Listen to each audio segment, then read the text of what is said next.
Madame, vous savez qu'autour de tous les chefs d'État africains, de tous les pays du monde d'ailleurs, il y a des cabinets de conseil. Il vous appartient d'interroger tous ces conseillers des chefs d'État africains. Je puis vous assurer, madame, que le million de dollars que me donnait Ali Bongo Ondimba est nettement inférieur à ce que touchent les cabinets de conseil et de relations publiques dirigés par les Français. Donc pour vous, ça fait partie Non, de votre travail de lobbyiste. C'est mon métier. C'est votre métier. Je faisais de la politique de très haute volée. J'avais des missions confidentielles. Je suis étonné que vous n'ayez pas pris connaissance de tous les documents que j'ai mis à la fin de mon livre. Ah, toutes les annexes. Toutes les annexes. Il y a une centaine de pages. C'est énorme. Vous voyez les lettres de M. Chirac, les missions que me confiait M. Chirac, les notes que je lui faisais, les notes que je faisais à Dominique de Villepin, tout-puissant secrétaire général de l'Élysée.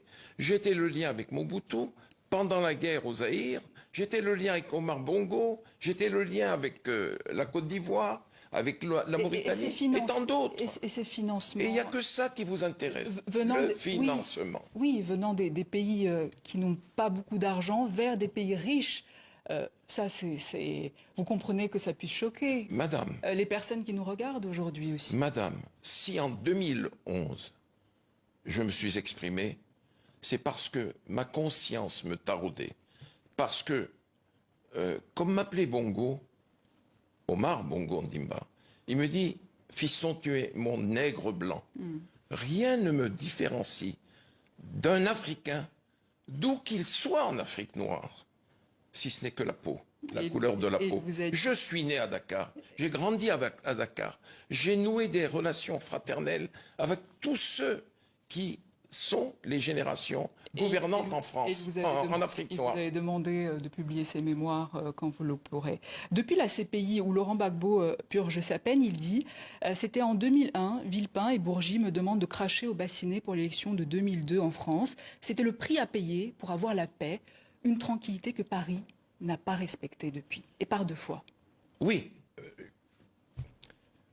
M. Chirac m'avait fait comprendre que il serait bon que, pour racheter le soutien de la France, que Laurent Gbagbo, qu'il avait eu du mal à reconnaître.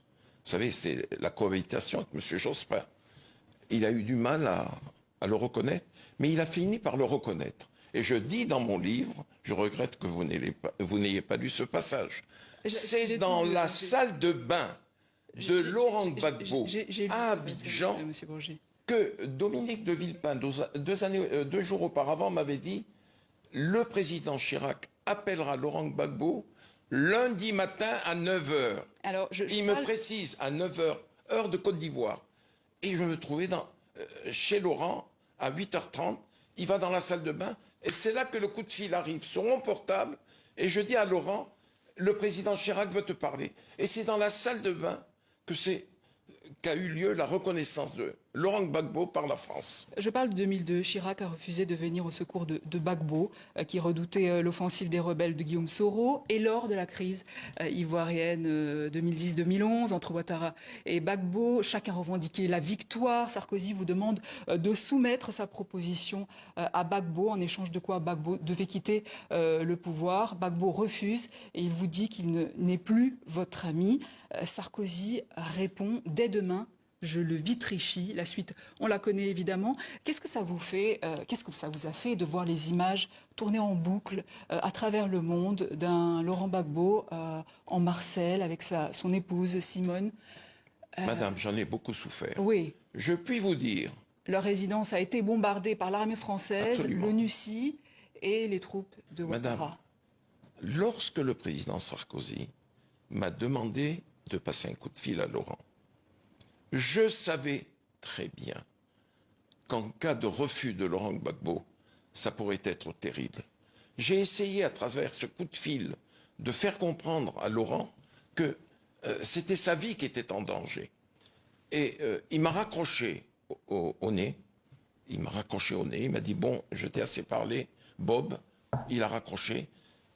Si Claude Guéant était là, secrétaire général de l'Élysée, il vous confirmerait ce que je vais vous dire.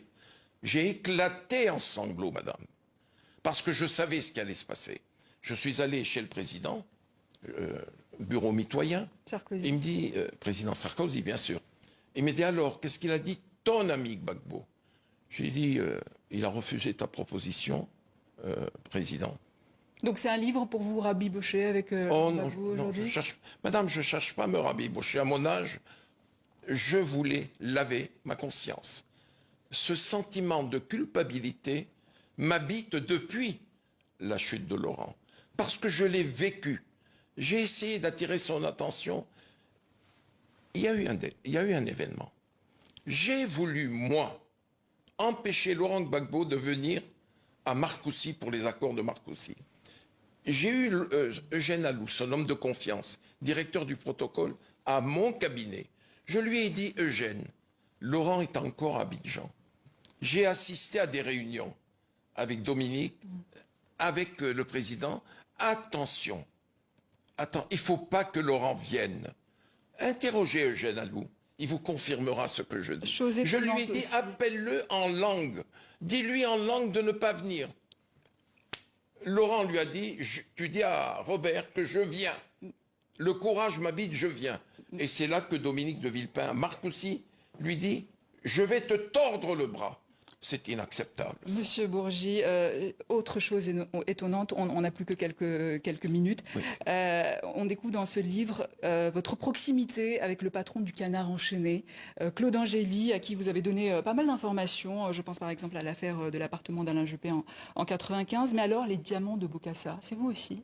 Oh non, pas du tout. Pas du tout. J'ai connu Claude après 81. J'en ai été très proche. À 20h, je lui parlais. J'ai passé 1 heure au téléphone avec lui. Mais vous oubliez une chose, madame. Je suis le témoin de mariage de Claude Angély avec Stéphanie Meignet. Donc Bokassa, c'est pas vous. Est-ce que vous direz, monsieur Bourgi, que la France-Afrique est finie aujourd'hui? Pour ma part, elle est finie. Pour ce qui me concerne. Pour ce qui me concerne. Et j'assiste simplement, impuissant et triste, au déclin de la France en Afrique. Et tout ça à cause de l'arrogance de notre pays vis-à-vis des chefs d'État africains. Et aussi au manque de connaisseurs, au manque de contact avec les élites africaines et avec la jeunesse africaine. Madame, au moment où le Sénégal brûlait en 2021, 22, 23, je me promenais, moi, dans la Bindina, où toutes les enseignes françaises brûlaient.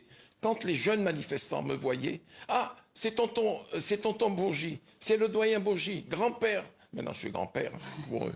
Voilà, merci. Ça c'est la satisfaction que j'en tire. Merci Robert Bourgi. Je rappelle le titre de votre livre, coécrit avec Frédéric Lejal, Ils savent que je sais tout, ma vie en France-Afrique, aux éditions Max Milo. Et c'est ainsi que s'achève cette édition. Demain, retrouvez Dominique Chimbakala. À demain.